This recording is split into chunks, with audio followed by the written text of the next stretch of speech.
وَاصْبِرْ نَفْسَكَ مَعَ الَّذِينَ يَدْعُونَ رَبَّهُمْ بِالْغَدَاةِ وَالْعَشِيِّ يُرِيدُونَ وَجْهَهُ وَلَا تَعْدُ عَيْنَاكَ عَنْهُمْ تُرِيدُ زِينَةَ الْحَيَاةِ الدُّنْيَا وَلَا تُطِعْ مَنْ أَغْفَلْنَا قَلْبَهُ عَنْ ذِكْرِنَا وَاتَّبَعَ هَوَاهُ وَكَانَ أَمْرُهُ فُرُطًا. Suratul-Kahfi, Surah number 18, ayat number 28. Wa and isbir, be patient. So, okay, what isbir nafsaka, be patient. So, isbir, this comes from the root word sabara. So, he was patient, to be patient, something like that. So, be patient. This is the imperative form, command form. Be and be patient with yourself and hold back yourself. So, two connotations come because of this word, isbir. And nafsaka is yourself. Yourself.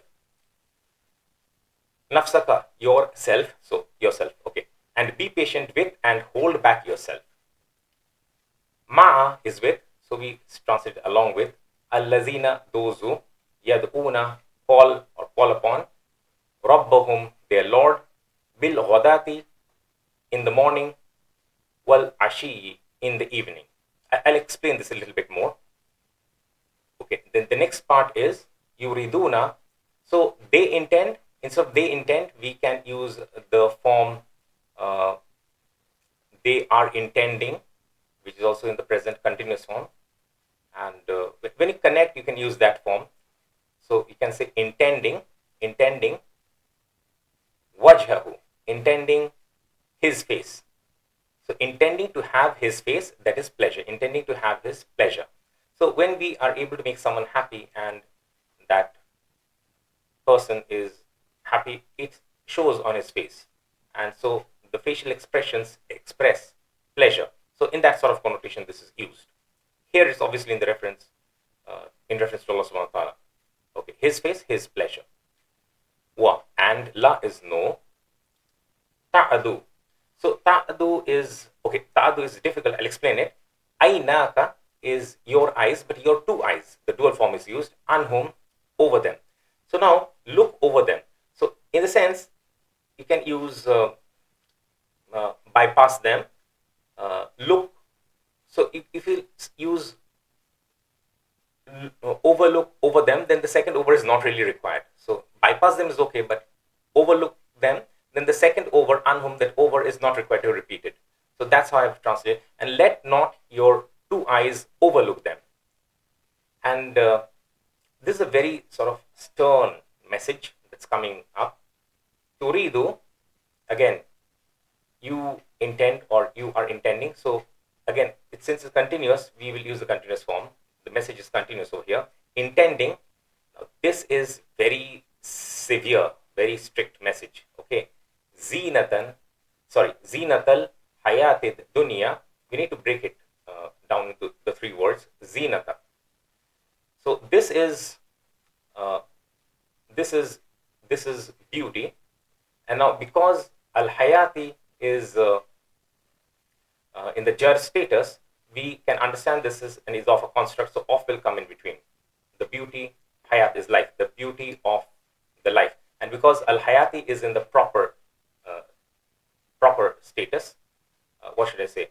Proper. It's proper, not common. That's what I'm trying to say. So zinata will assume that property because this is a common rule for idafa construct. So the beauty of life, something like that. But then al-hayati ad-dunya, okay, this part is basically mawsuf sifa, noun adjective. So in the translation, the adjective should come first. World, dunya is world, so worldly life. So it will be the beauty of the worldly life. I am surprised that probably all of the translation, most of the translations translated the beauty of the life of the world. How can you translate it like that? How can you put an off between the life of the world? It's not an idafa construct. It cannot be an idafa construct because there is the word al in hayati. It simply cannot be. Had it been hayati and ad-dunya, and now ignoring the first part, then that could have been the case. But how can you translate it like that? How can you mess up basic grammatical rules as applicable to phrases in Arabic? This is very surprising. So anyway, so intending the beauty of the worldly life. So that is what it is. Zinat al-hayat dunya. Intending the beauty of the worldly life. And we'll complete one iteration before we come back to some of the explanations. Wa and la is no. Tuti is, you've heard itat, right? So to obey. So and do not obey, something like that. But it's not really that in that sense. We will come to what it means. Man is who. Agfalna, we have made heedless. Qalbahu, his heart. So we need to rearrange this. Instead of who and we have made heedless his heart, the English suggests, and do not obey someone whose heart we have made heedless. That's the natural way of speaking in English language. Arabic has its own natural way of structuring a sentence. English has its own way of structuring the sentence. But we have not changed the meaning. We have not changed the intonation. We have not changed anything basically. Okay. An dhikrina, heedless about our remembrance. An dhikrina, about our remembrance. About a zikr. And zikr can have multiple meanings. We have discussed about that before. But in the free-flowing natural English translation, instead of about a remembrance, you can say from our remembrance. We have made heedless. We have made heedless from our remembrance. That is also okay. That's why I put that in bracket. That sounds more natural. But about a remembrance is the more sort of literal translation, word to word. If you want to translate, then that would be about a remembrance. So the preposition from fits better. Though preposition min is from usually, but prepositions, the usage is different. I have discussed, not in details, but I have mentioned this before also. Then the last part is wattaba, and this is ittiba. Ittiba, you've heard, to follow. Itat is to obey, and ittiba is to follow. So wattaba. This vow is while, so something is happening, and along with that something else is happening. While, okay, hawahu is his desires. He followed his desires, and it's in singular, so his desire basically. And there is, because it's a desire, and it can also mean whims and fancies. So there are multiple connotations associated. So we have added this emphasis while he passionately followed his desire. Now the passionate desire. So very strongly he sort of associates himself with this, what he's doing. Now desire is single, so all his desires into his single desire, and that is what he is following. That sort of connotation is implied. I don't know if I made it too difficult. While he passionately followed his desire. So that is the literal translation. You can express it while he passionately followed his desires, which is also okay. The second vow is again while. So something is happening, and along with that something else is happening, and along with that something is happening. But if you structure that in the English pattern, and something, while something, while something, it doesn't sound natural. So I put and while. Because this vow is not primarily and, it's primarily while. So two whiles are being connected. That's why I put an and over there as well. While, wakana, and while, kana is was, but in this case it will be translated has been. Okay. Amruhu furutan. Okay, now this part is a bit tricky. Amruhu is his affair. So, and while his affair has been, furutan is extreme excess. Okay, so what is it that it is talking about? It's talking about, so extreme excess, furutan literally can mean both in a positive connotation as well as in a negative connotation. But here, since the structure, from the context itself, we can understand that it's used in a negative connotation over here, extreme excess. So it's a violation that is being referenced. It is understood, implied from the Balagha perspective, the rhetorics perspective. So put that in bracket. And while his affair has been a violation in terms of extreme excess, dichotomously so. Dichotomously so is from the furutan itself, but here it is referring to violation, and dichotomously so, the secondary meaning why I have used it is because it's both extreme and in excess. So that is what. Now, a few things which I would like to sort of add add on to what I've already mentioned. And be patient with and hold yourself back and hold back yourself, hold yourself back. All of these are okay, along with those who call upon the Lord in the morning and the evening. Now, bil ghadati, I've translated in the morning. It basically, it's a beautiful usage actually. Bil ghadati wal ashi. It's actually, ghadati is, it's morning fine. That's the basic implied meaning. It's in the morrow. Morrow means tomorrow, and then the daytime or the morning time is actually implied, but the next morning. And wal ashi, you can actually translate as night as well, but night usually associate with day, nahar and layl. Ashi, that's why I have translated as evening, which is also okay. I mean, what is Isha? What is the Isha prayer? So whenever the evening sort of ends and the night is about to begin, that time is the starting time of Isha. So what do you call it? So Isha is Isha. So it comes between evening and night. So either way, it is a correct translation, but morning goes naturally with evening. So another interesting thing is that bil ghadati wal ashi is so in the morrow, what does it essentially mean? The next day morning. Why is that? Because in Arabic, in the counting of days, the night comes first and then the day. So that thing is also implied, as well as the morning and the evening connotation in the morrow. So beautiful, beautiful structure. I'm finding it difficult to sort of rephrase it to you. That comes naturally in the Arabic language. But these concepts are, because in English we normally speak of day and night, not night and day.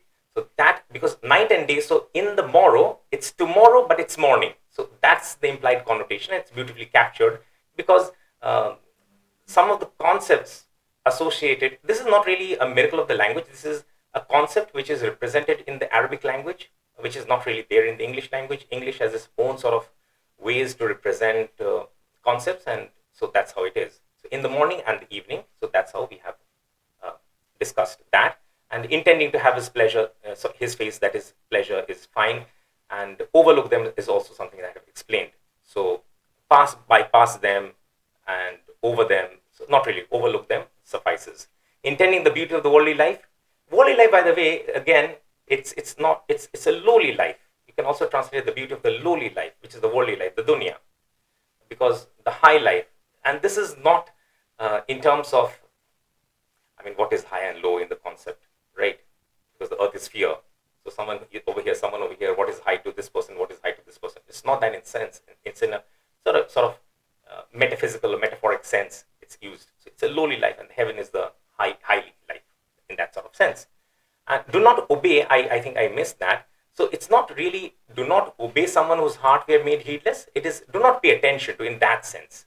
But it's such a strong feeling that the word used is obey, but really the intended meaning, in the English language at least, it's better captured with do not pay attention to someone whose heart we have made heedless from our remembrance. Remember how I explained that from sort of fits more natural in the English language, while he passionately followed his desire. So all his desire, if it is one unit, and that is his desire, and he's passionately following that sort of intonation is implied over here as well. And the last part, and while his affair has been a violation, that is implied in terms of extreme excess, dichotomously so. Furutan. So now, what is it talking about? We need to give a little bit of context over here as well. It's actually a strict message to the Prophet Muhammad. But then, whenever a strong message is coming to the Prophet Muhammad, it's not really, okay, he is being addressed. But the message, the guidance is primarily intended for us, and especially in Akhiruz Zaman. That is what we need to keep in mind. So what happened was, we can't even imagine that the Prophet is desiring the beauty of the worldly life. No way can that happen. So what happened was, the context is something like this, that obviously in every era, there are rich people and the poor people. So even in that era, there were some rich and influential people, and there were some poor people. So it seemed in the Prophet's behavior that sometimes he used to give precedence to the rich and the influential people, not because for any other reason, but he thought, okay, if the leaders, if the rich and the influential accept Islam, then their influence is enough to help in the process, help in his mission of prophethood and messengership, and that would become a little easier for him. But even the very thought is being sort of rebuked by Allah subhanahu wa ta'ala. You don't overlook them. You don't bypass intending the beauty of the worldly life, though that was not his intention. But if it may appear to the world that that is his intention and that is so unbecoming of him. So that is why whenever even a minor lapse is caught hold of for a person with higher the stature in the sight of Allah subhanahu wa ta'ala, the greater the strictness with which he catches hold of that person, his acts. So that is what is the background to it.